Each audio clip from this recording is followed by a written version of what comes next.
हे पुस्तक आज मला कोल्हापूरवरनं भेटलं आहे. हर्षल रामचंद्र जाधव, कसबा तरळे, तालुका राधानगरी, कोल्हापूर यांच्याकडनं मी आज मागवलं आहे. डिअर तुकडोबा विनायक हेगडे यांनी लिहिलं आहे. आता मी हे वाचून तुम्हाला मी सांगतो हे पुस्तक कसं आहे. हे पुस्तक मी खूप चांगलं असं ऐकलं आहे. बघूया आता हे पुस्तक कसं आहे.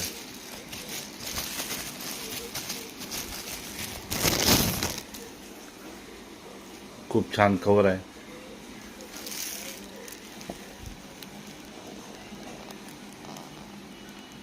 सदानंद मोरे,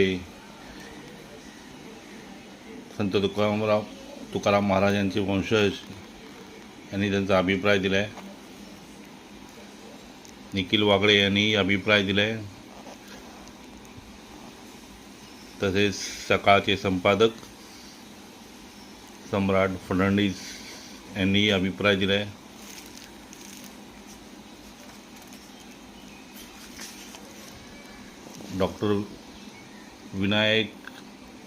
डॉक्टर नंदकुमार मोरे यांनी अभिप्राय दिला आहे.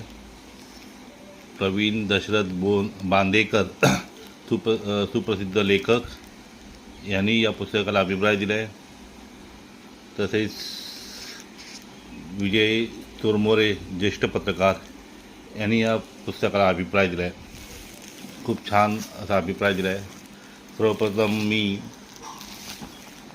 सदानंद मोरे, संत तुकाराम महाराजांचे वंशज यांचा अभिप्राय वाचून दाखवतो. त्यांचा अभिप्राय असा आहे: एखादा भाषेतील वाङ्मयी परंपरा जिवंत आहे काय याचा निकष म्हणजे वर्तमान काळातील लेखक आपल्या पूर्वसुरांशी संवाद करतात काय हे तपासून पाहायचे.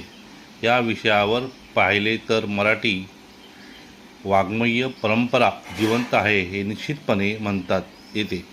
चित्र कलेक्टर आज हयात नाहीत, पण परंपरा विनायक हेगडे यांनी जणू आपल्या खांद्यावर घेतली आहे.